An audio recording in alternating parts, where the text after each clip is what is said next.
El investigador. Yes, madam.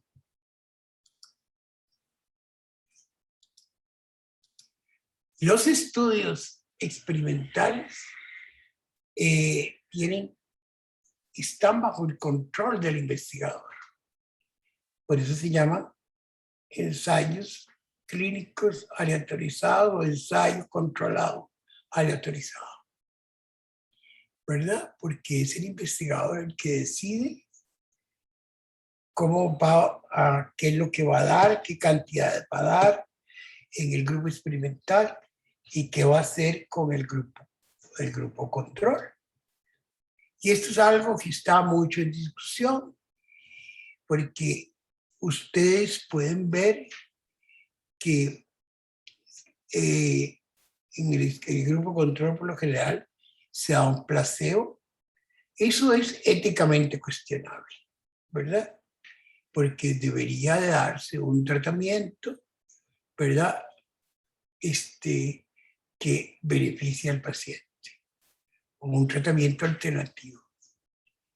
Ambos grupos son seguidos de forma concurrente durante el periodo de tiempo determinado y se comparan las diferentes respuestas obtenidas en dos grupos de estudio. Ahí todo parece muy bien. Lo que pasa es que si yo me empiezo a dar cuenta, yo soy el investigador y me empiezo a dar cuenta de las respuestas, hay una tendencia natural a que yo trate de alterar las cosas o que pare el estudio porque soy el dueño de una farmacéutica y me empiezo a dar cuenta que mi medicamento no sirve, mejor lo paro y no publico nada. Todos esos riesgos existen, ¿verdad? Entonces, aquí entramos en otro componente importante, porque se consideran los ECAs más confiables que cualquier otro tipo de estudio, ¿verdad? Porque tenemos una población, tenemos una muestra que distribuimos aleatoriamente, le damos seguimiento, dividida en dos grupos, grupo tratamiento y grupo que da el resultado, y el grupo control que da el resultado. Entonces, esto, así como está, es el diagrama del diseño experimental. Pero vean que ahí hay un dado, ¿verdad? Dice distribución aleatoria. ¿Qué entendemos por distribución aleatoria? Y ahora sí, alguien me tiene que contestar, porque si no me contesta, le puedo recordar la lotería. ¿Y cómo se juega usted un número de lotería?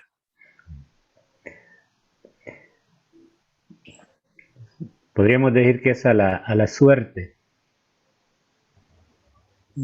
Aleatorio, a la suerte. Puede ser que sí, puede ser que no. Bueno, sí, eso es una respuesta correcta, pero en el caso de los ensayos clínicos, esa distribución aleatoria tiene métodos que vamos a ver ahora, que son consistentes de manera que me permita seleccionar los pacientes que van en grupo de tratamiento y los que van en grupo de control, sin que yo los vea. Esa es la característica de los ensayos clínicos, que vamos a hablar ahora, que son ciegos, ¿verdad? Es decir, el investigador principal y los analizadores de los resultados no tienen que saber quién está en cada grupo. Pero bien es cierto que eso está registrado en algún lado, porque un paciente que está en el grupo experimental o grupo de tratamiento y uno que está en el grupo control, cuando ya está el ensayo corriendo, puede morirse uno. Y como sabemos, lo primero que vamos a tener que saber es en qué grupo estaba ese paciente para ver que fue la posible causa de muerte. Pero eso está registrado y para romper el ciego, que se llama, se necesitan ciertos procedimientos que no alteren la validez del estudio. Entonces, ese método de distribución aleatoria es muy importante que sea descrito en el estudio. Porque si no está bien descrito, se convierte en un sesgo del estudio que baja su calidad. Entonces, eso es una de las cosas que tenemos que ver siempre cuando leemos un ECA, es cómo se hizo la distribución aleatoria. Ahora vamos a ver eso más adelante. Y hay variaciones de los diseños de ECAs. Y variaciones muy complejas, ¿verdad? Pero es el simple paralelo, que es el que estaba describiendo ahorita, y el cruzado, ¿verdad? Que usa distintos datos, distintos grupos, y se cruzan, ¿verdad? Para poder obtener información. Y este otro, que es más complejo todavía, que es el ensayo clínico por conglomerados, que en inglés corresponde al Cluster Clinical Trial. Es un ensayo igualmente aleatorizado, pero por conglomerados. ¿Qué entendemos por conglomerados? ¿Alguien tiene alguna idea de qué es un conglomerado que puede ser válido para hacer un ensayo clínico aleatorizado? Supongamos que vamos a hacer un estudio de muerte cardiovascular en El Salvador y vamos a dar un medicamento X y entonces, pero la muerte cardiovascular en una sala de emergencias puede estar relacionada con muchos factores, con el paciente mismo y la intensidad del daño cardíaco, el tratamiento que se le ofrece, el expertise de los médicos tratantes, el equipo disponible, etc.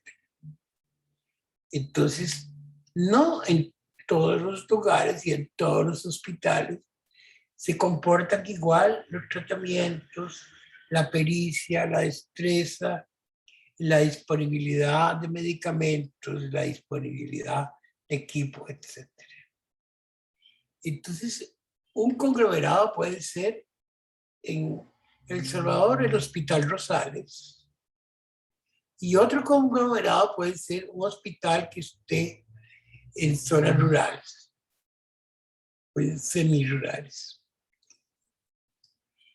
Y yo selecciono, aleatorizo los pacientes, pero no es el paciente individual, sino lo que estoy estudiando es el conglomerado, el hospital, ¿verdad? Y la unidad de cardiología, por ejemplo, y ver cómo se comporta la unidad de cardiología con un tratamiento X versus otro o versus placebo.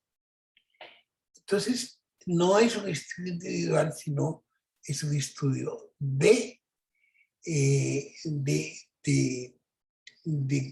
unidades, ¿verdad?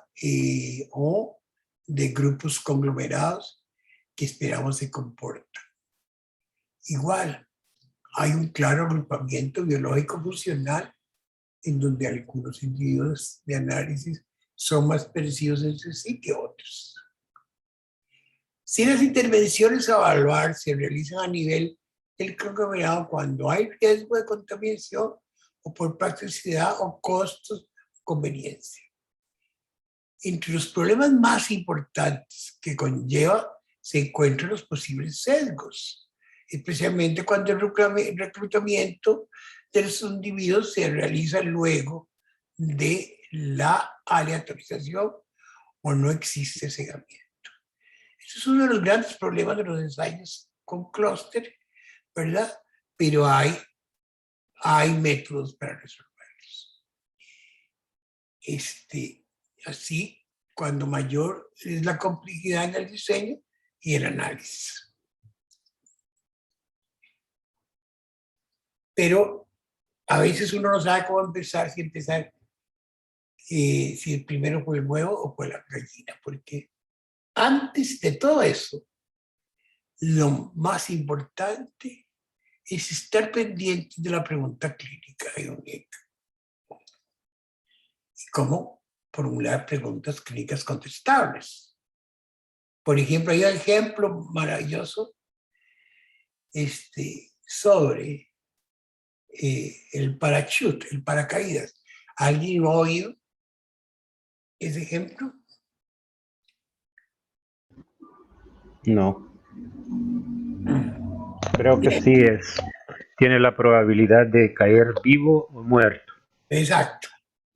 Entonces, si yo me tiro de un avión a 30.000 pies de altura, ¿qué probabilidad tengo de caer vivo o muerto?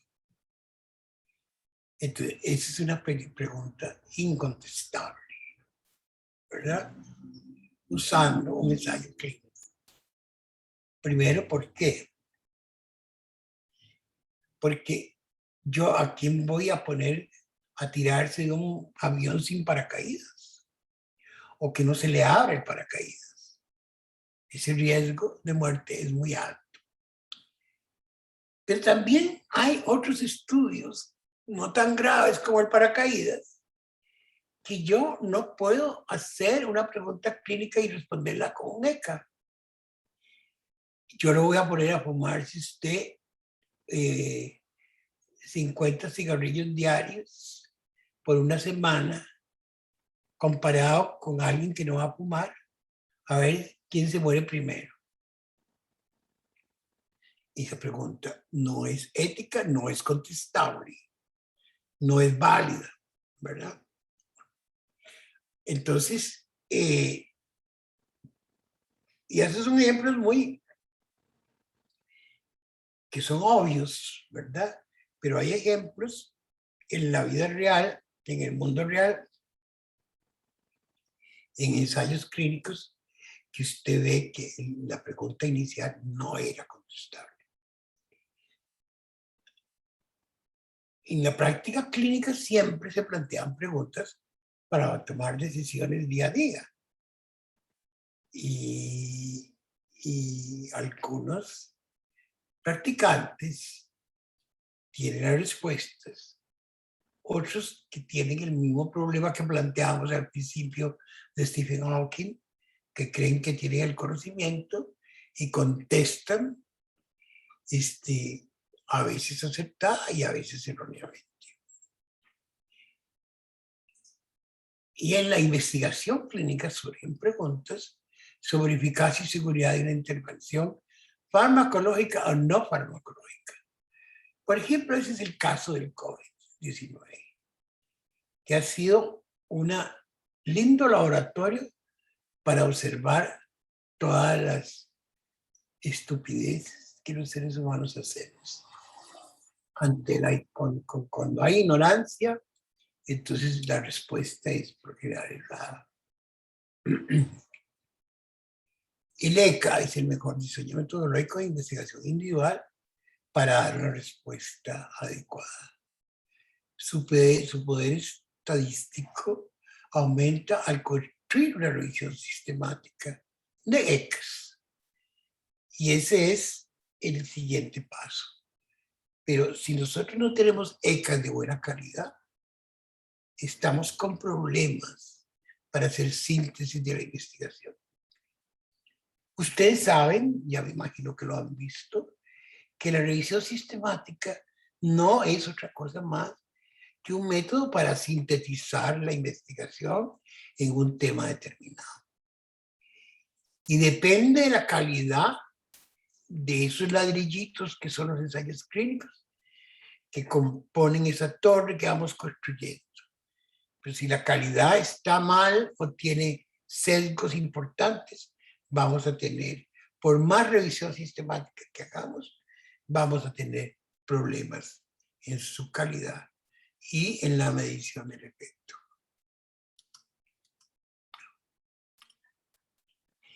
Entonces, hemos ideado, se ha ideado, o la necesaria pregunta clínica en un ECA,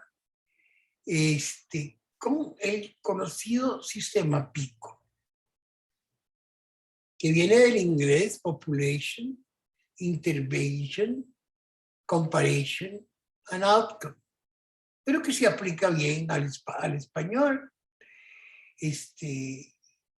Los chilenos, por ejemplo, les voy a contar una anécdota, porque también existe una letra más que se le agrega a la T, que se refiere a la variable tiempo, ¿verdad? Pero los chilenos no usan pico. Eso me lo dice nuestra documentalista Cecilia Pacheco, que trabaja como documentalista oficial de Cochrane Centroamérica. ¿Por qué? Porque la palabra pico en Chile tiene un significado no muy cristiano. Entonces le ponen la T, que quiere decir picot. Entonces ya en Chile y en otros países de América Latina. Pero la palabra correcta es pico, que la P representa el paciente o la población o el problema. Es necesario definir de la forma más precisa el tipo de paciente o el problema objeto de la pregunta. Edad, sexo, estadio de la enfermedad, ámbito donde se realiza la atención. La I es la intervención que se quiere analizar. En el modelo experimental hay una intervención que yo quiero medir. Igualmente es necesario definirla en forma precisa, ¿verdad? Y después viene la C, que es la comparación con otro tratamiento alternativo. Éticamente es mejor que comparar con placebo. Curiosamente, Cochrane había hecho una declaración hace ya algunos años que no pudo respetar porque la declaración decía, y fue publicada en el boletín Cochrane, de que Cochrane iba a incluir más ensayos clínicos comparando con placebo, pero no pudo cumplir su palabra porque eso es un cambio mayor y siguen apareciendo casi todos los días miles y miles de ensayos clínicos en donde la comparación básica es placebo. Los resultados, que en inglés se les llama outcome, y que hay outcomes que son por resultados primarios o secundarios o terciarios, y que se refiere a la medición de los efectos de la intervención en ambos grupos, ¿verdad? Yo cómo obtengo los resultados. Si le doy a un paciente aspirina y al otro no le doy aspirina, y si está con problemas de coagulación, entonces yo voy a medir los resultados en el grupo que tiene aspirina versus el grupo control que no tiene aspirina. Y veo cómo se comporta. Lo importante aquí es la medición de los efectos, que por lo general, solamente eso en un ECA, son efectos que yo mido matemáticamente. Hay algunos casos en que se hace una medición narrativa porque hizo falta o porque hubo un problema de diseño, pero lo que yo voy a ver es los efectos en ambos grupos, son mediciones matemáticas. Por lo general son mediciones dicotómicas, aunque pueden ser mediciones continuas. Estoy usando medias y otros valores. En algunos casos se agrega una T que se refiere a la variable tiempo. ¿Hay alguna pregunta en esto de la pregunta clínica en un ECA?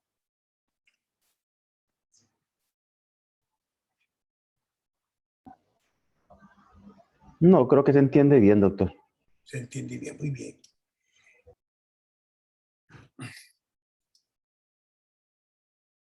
Ejemplos de pregunta pico, ¿verdad? ¿Qué preguntarse? ¿Cómo describiría el grupo de pacientes o población de interés? Ejemplo, en mujeres con embarazos bajo riesgo. ¿Qué intervención quiere considerar? La monitorización fetal electrónica continua durante el parto. ¿Qué alternativa o opciones diferentes quiere comparar con la intervención? En comparación con la auscultación intermitente. ¿En qué resultado medible se está interesado? ¿Qué se está tratando de lograr medir, mejorar o afectar? ¿Reduce la mortalidad perinatal? Entonces aquí tenemos el cuadro, ¿verdad? Bien clarito de la pregunta pico.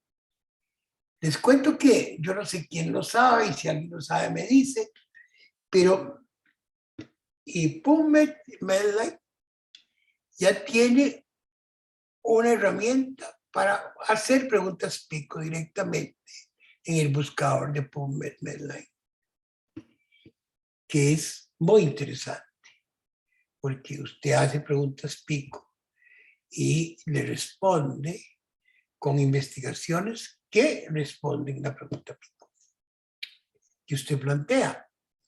¿Alguien la ha usado? ¿Lo ha visto?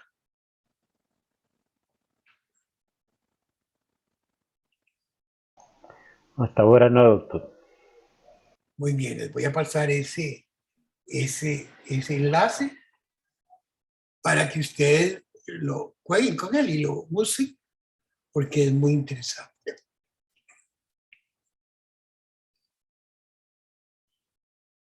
Esto es tomado de Pisterra.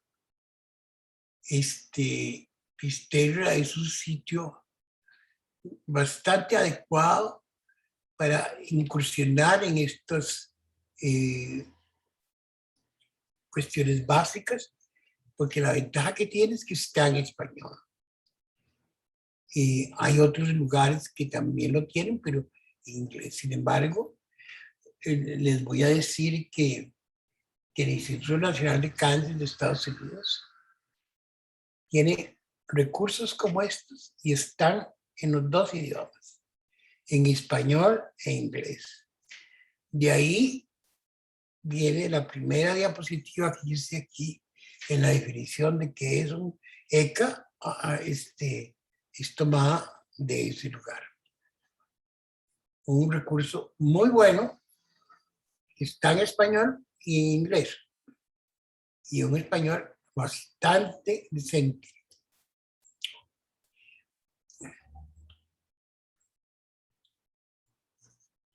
Por ejemplo, vean, ahora, hay ensayos clínicos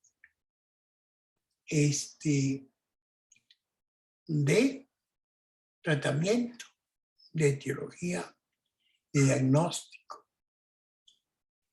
¿verdad? Y nosotros ahora nos estamos concentrando en los ensayos clínicos que miden eficacia y seguridad. Por ejemplo, acá, ¿cuál es la habilidad de la serología IgM mediante pruebas rápidas y el tratamiento de la infección por COVID? Esa es una pregunta pico, ¿verdad? Entonces aquí, pacientes con sospecha clínica de COVID. La intervención es IgG, IgM y comparación se compara contra el patrón orodiagnóstico y el resultado es sensibilidad y especificidad. Entonces aquí tenemos, vean que tenemos varios aspectos de la realidad clínica, de la investigación clínica, diagnóstico, pronóstico, tratamiento, etiología, y ellos meten algo más, que yo estoy de acuerdo que esté ahí, porque la investigación cualitativa, si se sabe usar, es muy importante en la práctica clínica. Y no sé si ustedes en El Salvador tienen problemas parecidos a los que yo he visto en otros países de América Latina, que se usa los estudiantes que se van a graduar en enfermería, en medicina, y que les piden una investigación, prefieren hacer una investigación cualitativa porque creen que es más fácil, porque le tienen miedo a los números.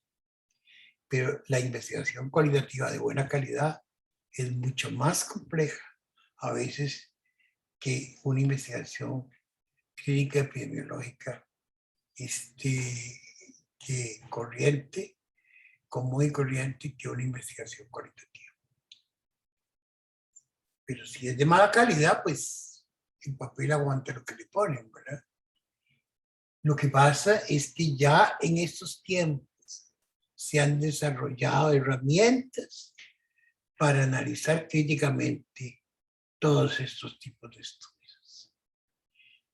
Recientemente, el grupo GRADE, del que no les puedo hablar en esta sesión porque no nos alcanza el tiempo, pero es una metodología para hacer, evaluar la calidad o la certeza de la evidencia en distintos tipos de estudios, acaba de desarrollar una herramienta clave para la investigación cualitativa.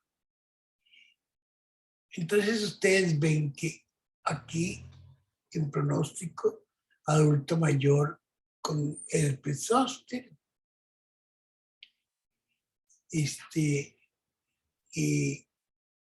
afectación -1, dermatoma, comparación con dermatoma único, incidencia de neuralgia posherpética.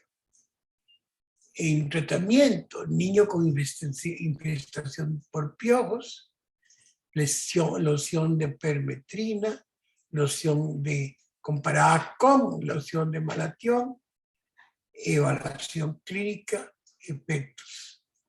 Y así sucesivamente, ustedes pueden ver que el sistema PICO es aplicable tanto para tratamientos, para intervención de tratamientos, para diagnóstico, tratamiento, etiología e investigación cualitativa.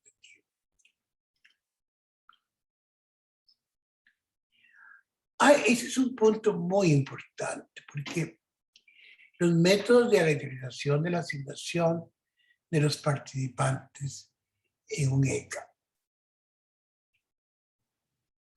La investigación científica del proceso, mediante el que los participantes ellos se asignan al azar a grupos separados que reciben distintos tratamientos o intervenciones. Ni el investigador ni el participante eligen el tratamiento o la intervención que reciben. La asignación al azar de los grupos permite que los efectos del tratamiento o la intervención se puedan comparar de manera más imparcial. También se le llama asignación al azar, asignación aleatoria, distribución aleatoria y el uso del anglicismo randomización. Esto quiero hacer varias notas aquí, porque podemos cometer errores en el proceso de aleatorización, que son errores bastante pueriles, bastante infantiles, como usar el año de nacimiento y así sucesivamente, o meter números en un sobre que son casi transparentes y que lleva el número, Es decir, hay muchos errores. Hay que tener cuidado. No, hay métodos muy avanzados manejados por computadora en que yo asigno el participante al azar, ¿verdad? Y tengo empaquetado todo en la misma forma, en cajitas. El investigador saca la cajita, aplica el tratamiento, si es un tratamiento farmacológico, y él no sabe qué es lo que está aplicando, porque ni el investigador ni nadie del equipo debe saber cuál es que tiene cada cajita o cada sobre o cómo hagamos esa asignación aleatoria. Lo que sí sabemos es que esa asignación aleatoria, por ser al azar, ¿verdad? Ya hemos creado un método para hacer la asignación y la distribución aleatoria de manera que no se permita conocer en qué grupo está cada participante. Por lo tanto, el objetivo de la aleatorización es equilibrar los grupos que intervienen en el ensayo, de forma que sean homogéneos en la distribución de todos aquellos factores conocidos o desconocidos que puedan sesgar los resultados de los estudios.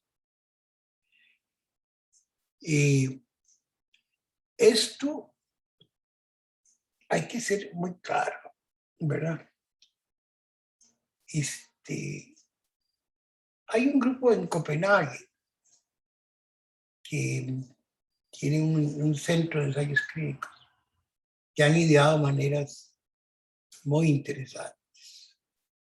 En Europa se lanzó una iniciativa que se llamaba All Trials, porque sabemos que muchos estudios hacen trampas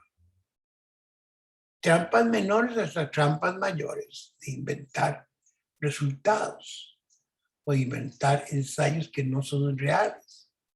Hace poco publicamos en nuestra página de Facebook un video que el London School of Hygiene and Tropical Medicine publicó sobre el hallazgo de un revisor, Cochrane, y un profesor de allá que encontró estudios falsos hechos en Brasil.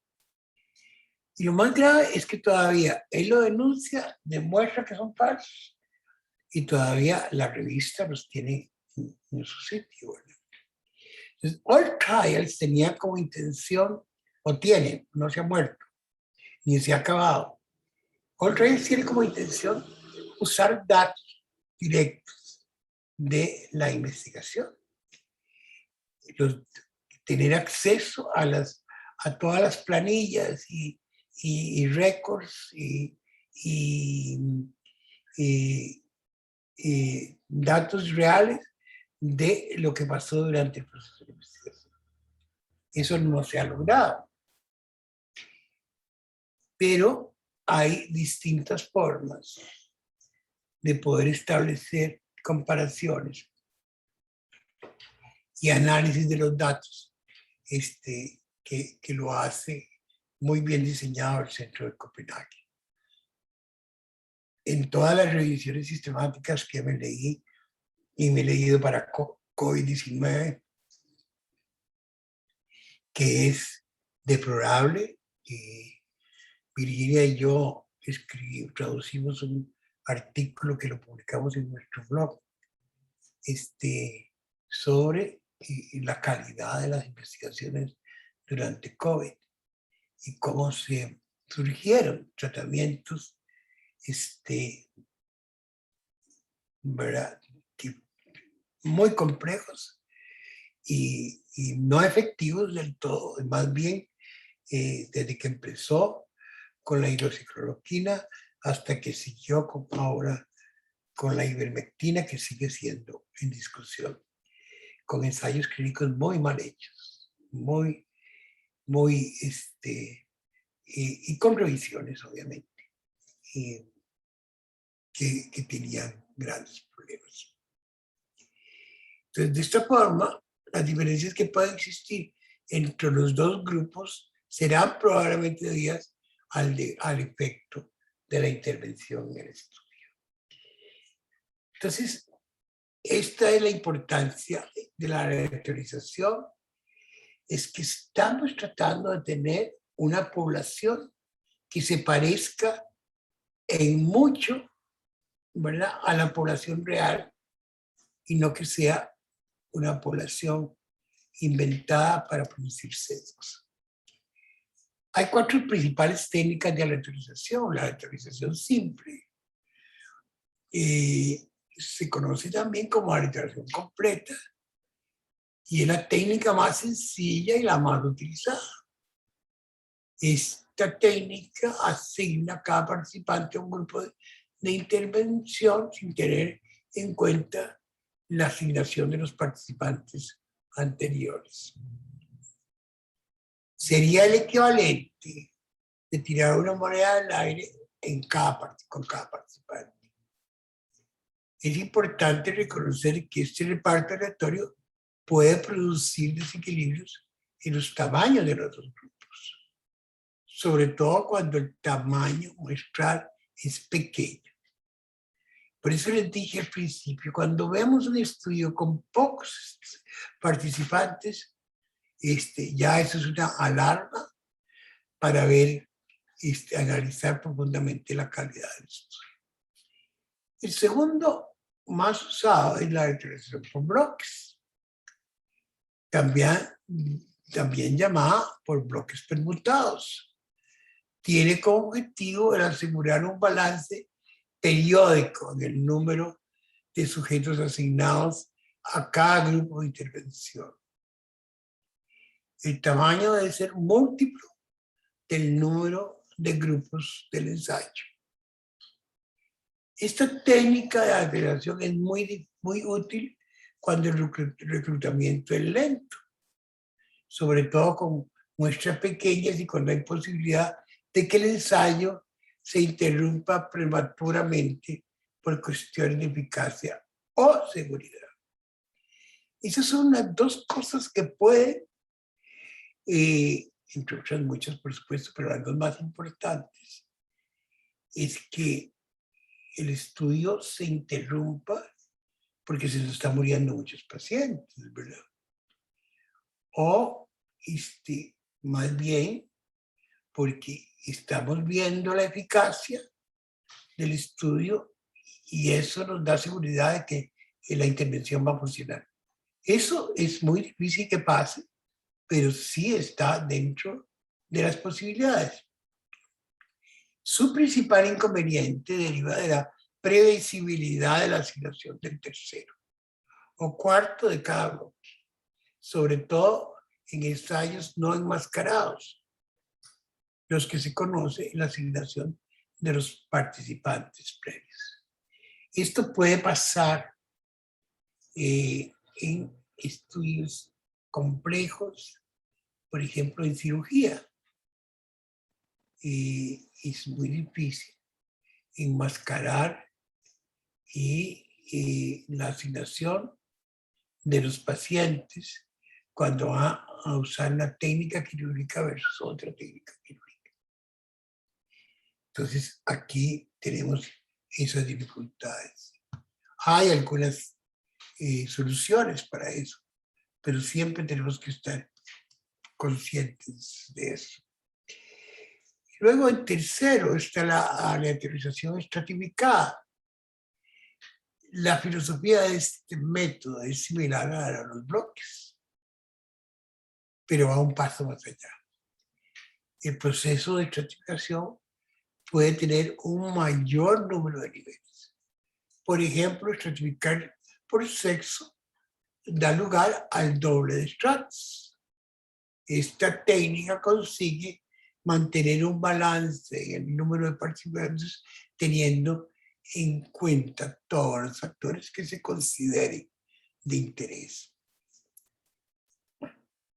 Esta otra técnica, mediante minimización, es una técnica muy peligrosa nosotros estuvimos, ahora les voy a enseñar, estamos en un proyecto que se llama COCA, ahora les cuento qué, pero estamos haciendo computable para ser manejado por computador todos el análisis de sesgo, de los ensayos clínicos y la revisión sistemática. Y uno de los estudios que nos dio, y ahora se los enseño para hacer varias, fue un estudio sobre el uso de anticoagulantes y el uso de todas las técnicas y esos tratamientos, y ellos usaron aleatorización mediante minimización. Entonces cometieron muchos errores. Se llama también aleatorización adaptativa. Intenta que las diferencias entre los distintos grupos sean las mínimas posibles. Es una muy buena intención, pero es peligrosa. Los primeros sujetos, hasta un número previamente acordado, son aleatorizados de manera simple. A partir de ahí se va ajustando la probabilidad, de asignación a cada grupo, basándose en los desequilibrios que se hayan podido generar entre los distintos grupos de intervención o entre los factores pronósticos que puedan influir en los resultados. Esto amerita que el grupo de investigadores esté haciendo cálculos constantemente y asignando participantes a cada uno de los grupos del modelo de una manera equilibrada.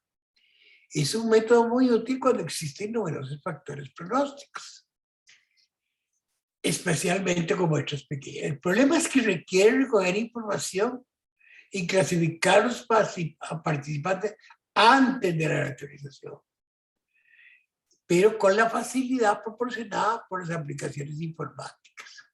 Es decir, usted tiene que usar un buen programa informático para la aleatorización y los sistemas de respuesta automática. Este método va ganando popularidad día a día.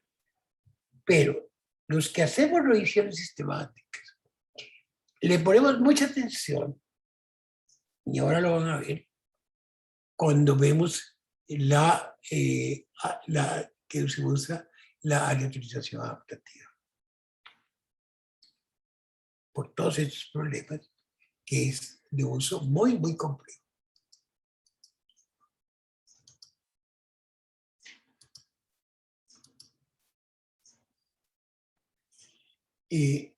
Ustedes han oído hablar del enmascaramiento, me imagino.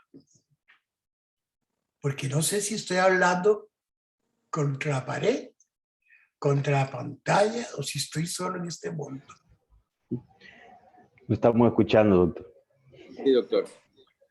Sí, hemos escuchado el seguimiento. Es aleatorio. Pero lo estamos escuchando, doctor. No se preocupen. Ok. Es que, verdad que uno cuando ha sido profesor presencial y usa estas técnicas, yo trato de estimular que la gente, pero esto, a pesar de ser un taller, esto necesita mucha discusión y presentación. Entonces, es unidireccional. Por eso es que les pedí desde el principio que no tengan miedo de que me interrumpan. El segmento se contempla con la aleatorización para tratar de garantizar la objetividad e imparcialidad de los investigadores y participantes del ensayo. Es conocido que las expectativas tanto de los participantes como los investigadores del ensayo pueden influir en la valoración de la respuesta a la intervención, incluyendo así en los resultados y generar un riesgo de sesgo de clasificación. Y aquí he usado ya la palabra sesgo ya varias veces. Y nadie me ha preguntado qué es sesgo. Y ahora yo les voy a preguntar a ustedes, ¿qué entienden por sesgo?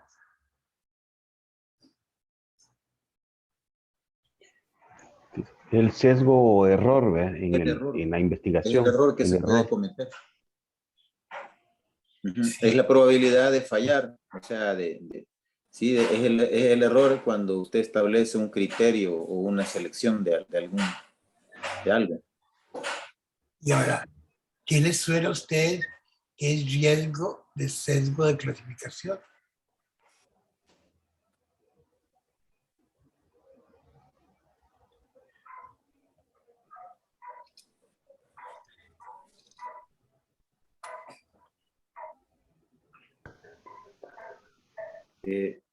Entendería que sería como sobrevalorar ciertos participantes del estudio o usted como que se está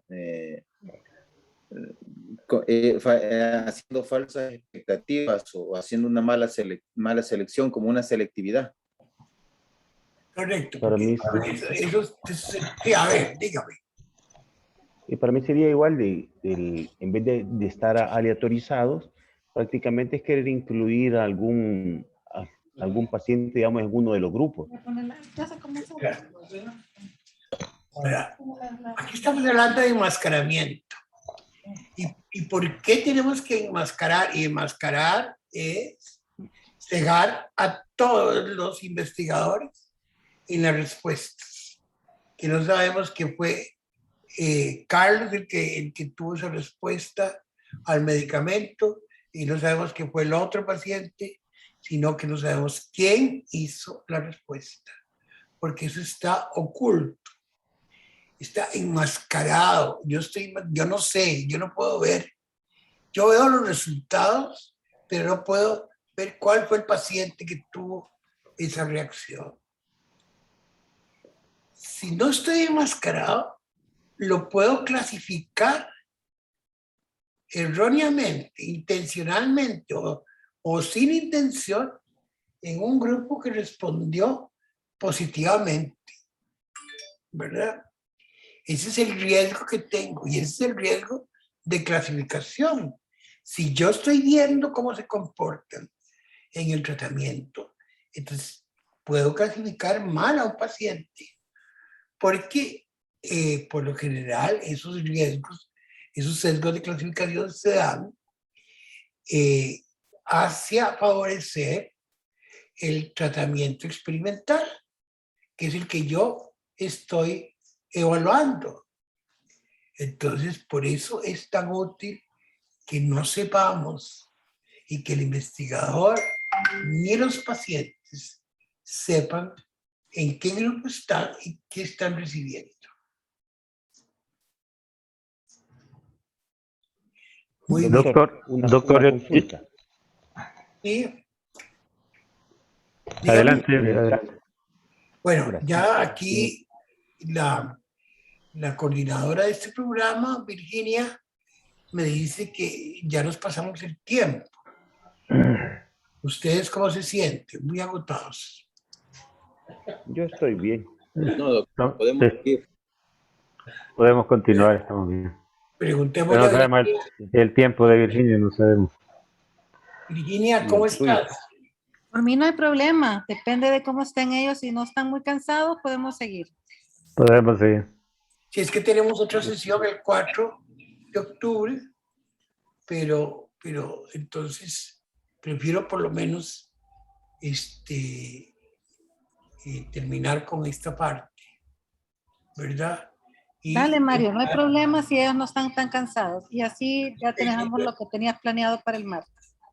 técnicas de enmascaramiento, ensayo abierto o no ciego, ¿verdad? En ocasiones, la naturaleza de la intervención impide ocultarle a los participantes, por ejemplo, lo que les decía antes, una intervención quirúrgica, son un buen ejemplo de tratamiento con un fármaco de toxicidad evidente o reconocible. Otro ejemplo, el que a veces puede ser difícil realizar enmascaramiento, en las intervenciones no farmacológicas, ¿verdad? En otras ocasiones, por ejemplo, en los ensayos clínicos que se han publicado sobre el uso de las mascarillas para COVID, es muy difícil hacer un ensayo abierto, ciego, porque solo que vuela la mascarilla invisible, ¿verdad? Entonces, por eso esos estudios son muy criticados y los usan los que están en contra de todo, ¿verdad? Para descalificar el uso de las mascarillas como factor preventivo del COVID. Yo tengo una pregunta, doctor. Dígame. ¿Es que este enmascaramiento es bueno o es malo para la investigación? Yo le voy a contestar con una forma un poco torcida. Si no lo hicieran los seres humanos, la investigación, yo diría que puede ser no necesario. Pero en vista que la hacen los seres humanos, que tienen intereses personales, comerciales, industriales y políticos, ¿verdad? Y políticos, como pasó en Estados Unidos con Trump y las mascarillas, como pasó en mi país, que el ministro de Salud al principio dijo que estaba en contra de las mascarillas porque no servían para nada. ¿Y en qué se basó él para decir eso? No se basó en ningún estudio, él se basó en su creencia personal. Entonces, es precisamente en algunos momentos es necesaria el enmascaramiento.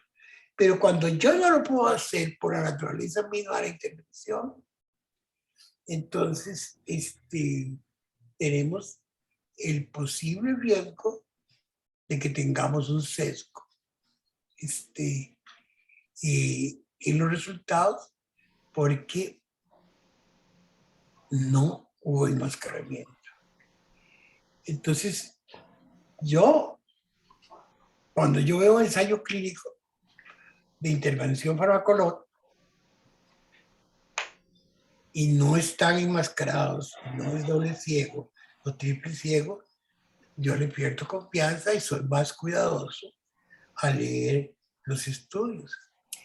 Eso se da mucho en los estudios pivotales de algunos medicamentos, ¿verdad? Estudios pivotales son los ensayos clínicos primarios, fase 1, fase 2, que hacen las compañías farmacéuticas, en donde es un open label, ¿verdad? Porque son pocos pacientes y ellos no están cegados. Pero ya en los ensayos fase 3 no se puede pensar en que un estudio farmacológico no sea cegado, ¿verdad? No sé si eso le responde a la pregunta. Es que básicamente, doctor, yo le preguntaba esto porque en la diapositiva anterior decía que el enmascaramiento genera riesgo de clasificación, ese riesgo de sesgo de clasificación. No, Entonces, eso es lo que me pone en duda, o sea, ¿esto es bueno o es malo? Que lo pone en riesgo de sesgo de clasificación. No hacerlo. a ver, es el no hacerlo. El no hacerlo, ya, ahí sí, correcto. Fue un error mío, seguramente cuando lo dije. Porque las expectativas de los participantes, como del ensayo, investigadores del ensayo, pueden influir en la valoración de las respuestas. Si yo no estoy enmascarado, conozco las respuestas. Entonces estoy sujeto a generar un riesgo de sesgo de clasificación, porque conozco la respuesta. Si estoy enmascarado, no la conozco. Entonces el riesgo de sesgo de clasificación disminuye. ¿Le quedó claro ahora, doctor? Hoy sí, muchas gracias, doctor. Bueno, entonces, en otras ocasiones no es ético enmascarar. Cuando son precisos placebos invasivos, por ejemplo, inyecciones parenterales en niños. En estos casos se realiza lo que se llama un open access o estudio abierto, no ciego, pero siempre podemos recurrir al cegamiento de otros participantes, como los que recolectan los datos, los que realizan el estudio estadístico. Es lo que se denomina un evaluador ciego. Puede ser que yo no ciegue al médico, a la enfermera que está haciendo el procedimiento, que está haciendo la cirugía, pero sí puedo cegar al que hace los análisis de los datos y no decirle a qué grupo pertenece. Siempre hay una salida. El segundo tipo, ¿verdad?, es el simple ciego. En este caso, los investigadores, o más habitualmente los participantes, desconocen la intervención que recibe cada uno. Ustedes saben que hay participantes de participantes, ciudadanos de ciudadanos, y hay algunos que les gusta aprovecharse de ciertas circunstancias. Y también hay investigadores que igualmente, como seres humanos que son, les gusta aprovecharse de ciertas circunstancias y obtener ganancias secundarias.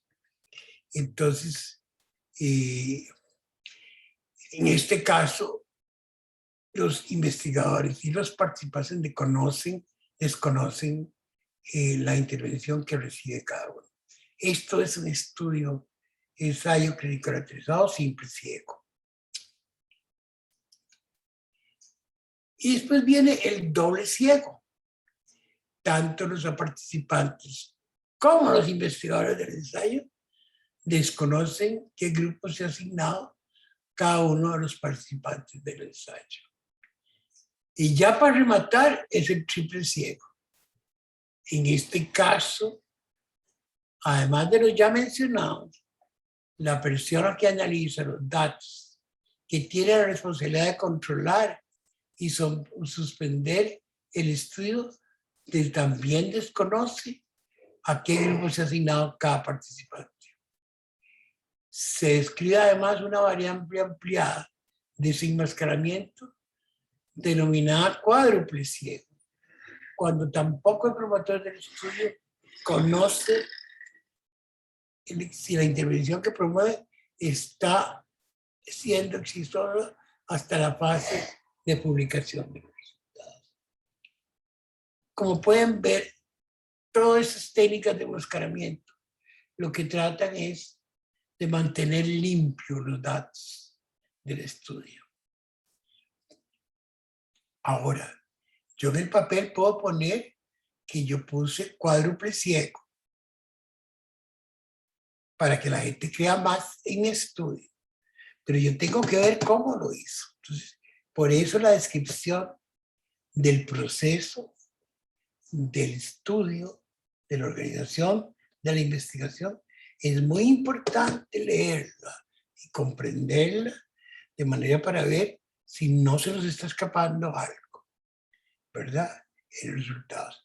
Tenemos como costumbre, por lo general, leer el abstract y los resultados, y no nos interesa cómo se hizo. Cuidado. Es muy importante ver cómo se hicieron todos estos procesos para poder valorar nuestra confianza en los resultados de ese estudio. Vamos a dejarlo aquí para empezar la próxima vez con la validez de un ECA. Y les voy a decir que un ECA puede contener dos tipos de errores que pueden afectar su validez: errores aleatorios y errores sistemáticos. Los voy a dejar con esa espinita hasta la próxima vez para poder continuar con esta parte. Y vamos a tratar de hacer un repaso general sobre al menos los 7 errores que Cochrane considera más importantes que producen sesgo y algunos otros que describe Gray. Así es que vamos a abrir la sesión de preguntas, por si alguno tiene alguna pregunta que podamos responder en la próxima sesión. Y siéntanse con toda la libertad de escribirme o le pueden preguntar a Virginia mi correo electrónico. Yo no tengo ninguna restricción para poderles contestar. Puedo durar un poquito en contestar, pero siéntase con toda la libertad de escribirme. Ahora sí, abro la sesión de preguntas, a ver si alguno tiene preguntas. Mi compañero, anímense, pregúntenle ahí al doctor Tristán. Doctor Tristán, yo tenía una duda. En el caso del, aunque sea el estudio doble ciego, pero de repente vemos que uno de los brazos realmente se está comportando, ya sea de manera favorable o desfavorable, aunque nosotros no sepamos, digamos, la intervención que estamos haciendo, siempre hay riesgo de categorizar en esta parte del estudio. Sí, ese riesgo existe, pero porque usted lo puede estar viendo. Usted puede ver la tendencia del efecto en cada uno de los grupos. Pero usted no sabe cómo se comportó todo el grupo, ¿verdad? Usted no sabe si es un paciente del grupo placebo o del grupo control o un paciente del grupo experimental. Ustedes conocen eso. Y eso se ha pasado en ciertos estudios, que se asume que es el grupo experimental el que está produciendo ciertos efectos y no es que el grupo placebo está produciendo los efectos, es que la tendencia de la intervención parece tener más efectos negativos, entonces por eso usted empieza a ver esa diferencia. Podría ser causa de suspensión de un estudio, en el caso de tener reacciones, digamos, adversas o negativas, aunque fuese al final el placebo el que estaba dando este brazo. Sí, podría ser. Todo es posible. Mientras usted no conozca nada de eso, porque pueden haber errores aleatorios, pueden haber errores sistemáticos. Vamos a ver la validez interna y la validez externa del estudio, pero sobre todo en la validez interna, ¿verdad? Que es el procedimiento que el estudio sigue y cómo se hizo el diseño del estudio que pueda estar produciendo errores. Para ampliarle la respuesta al doctor Aguilar, normalmente los estudios o ensayos clínicos grandes tienen un comité independiente de monitoreo de datos, que eso siempre lo exigen los comités de ética. Y ellos iban llevando un monitoreo si hay un aumento de eventos adversos, por ejemplo. Entonces, si eso sucede, si se hace un análisis intermedios que normalmente también están estipulados a lo largo del protocolo, dependiendo de la severidad de los eventos adversos que esperamos o lo que llamaríamos la peligrosidad de la intervención que estamos probando. Entonces, si es algo que nosotros ya conocemos, que no es muy grave, se le puede hacer un análisis intermedio a la mitad, o sea, el 50% de los pacientes incluidos, y luego el otro al final. Pero si sabemos que es algo que todavía tenemos dudas en la seguridad, se pueden hacer 2, 3, 4, y ahí estadísticamente se tiene que hacer un proceso para poder partir los análisis intermedios. Eso se llaman interim análisis. Entonces, esos pueden decidir si en caso se ve que hay un disparo de eventos adversos, entonces eso se tiene que parar. Ahora, en relación con el beneficio, como decía Mario, con el beneficio sí es diferente. Con el beneficio hay una charla muy bonita de nuestro amigo PJ Devereux, que hace un análisis de cómo con este fenómeno de la tendencia a la media, al inicio de todo estudio se muestra un beneficio, pero a medida que se van reclutando más pacientes, esto se va diluyendo, digámoslo.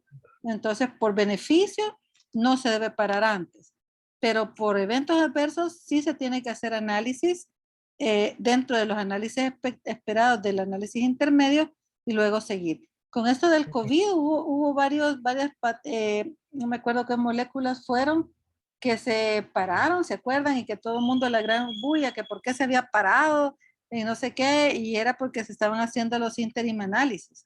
Que esos ya están esperados, ¿verdad, Mario? Sí, sí, Están sí, sí. planificados. Bueno, usted y yo participamos en un estudio que tuvo ese tipo Yo de tuve problemas, sí. pero, pero es un estudio que todavía hace bulla, que es el estudio, pues. Que hace mucho ruido el POIS. Sí, todavía hace mucha bulla, mucho Así ruido. es. Pero bueno, vamos a ampliar Ujú. esa parte la próxima semana. Virginia, gracias.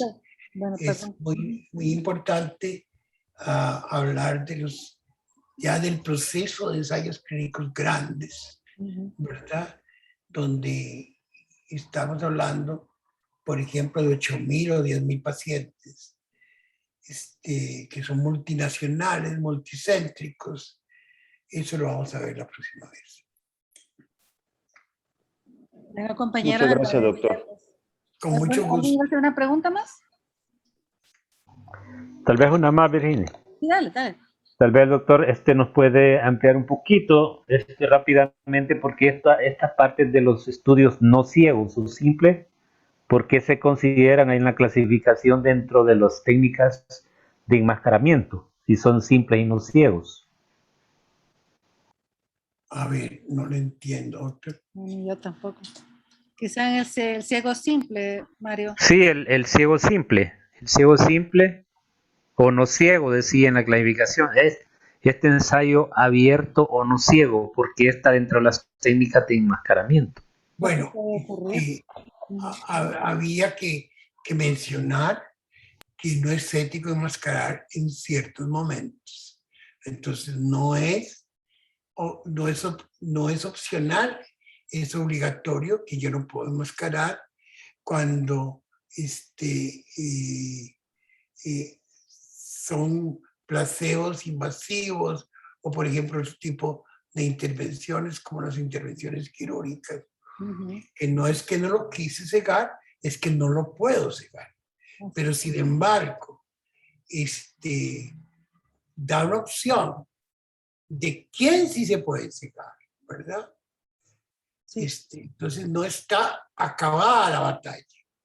Sí. Se pueden cegar los de otros participantes, como los que recolectan los datos o los que realizan el estudio estadístico, que ahí es donde está la carnita del resultado, ¿verdad? Y yo puedo meter la manita y cambiar algunos datitos que tengo y modificar ciertamente los resultados.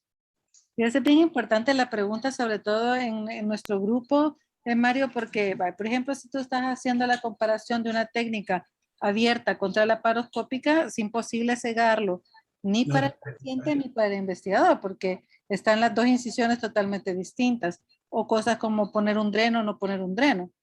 Pero hay otras cosas que se hacen al interior de la operación, por ejemplo, imaginar o no el muñón del apéndice, eso sí lo puede cegar. O el hilo con el que vas a cerrar la aponeurosis también lo puedes cegar, nadie lo va a ver. Pero cosas bien superficiales, por ejemplo, poner un tubo de tórax o no poner, o poner un pigtail, eso ya no lo puedes tapar. Entonces, tanto lo va a ver el investigador cuando vaya a ver los outcomes como lo va a ver el paciente. Entonces, esas cosas lo que podemos hacer es, como dice Mario, el que analice los datos, que no sepa. Solo se le dice el grupo A, el grupo B. No sepa qué es el grupo A ni qué es el grupo B. Pero por eso siempre se menciona. Son los que nosotros conocemos como estudios que les dicen open label. ¿Verdad? Sí. Que no tienen enmascaramiento porque por alguna razón pues no se puede hacer. ¿verdad? Los medicinos tienen más fácil porque los medicinos pueden mandar a hacer las pastillas del mismo color, del mismo, ¿ves? Sí. Sale fácil, pero nosotros no. En cirugía no se puede hacer fácilmente. Pero en los estudios farmacológicos, y al principio de la fase 1 y fase 2 pueden ser open label, ¿verdad? y la gran mayoría son open label. Pero con las vacunas Sí. encontramos un sancocho, amigos, un sancocho que uno no sabe ya ni qué creer y no creer. Pero sí, COVID ha sido de verdad que un lindo laboratorio para hacer análisis crítico de lo que se publica. La próxima vez les voy a mencionar lo que hace John Ioannidis, está haciendo en Metrics, tratando de evaluar la calidad de los estudios de COVID. Bueno, y de los estudios de nutrición ni les digo las desgracias que hay, pero sí les voy a hablar la semana entrante. Eso. Ok, muchas gracias. Quedó entendido, súper claro. Gracias. Me alegro mucho, doctor. Bueno, compañeros, entonces voy a parar.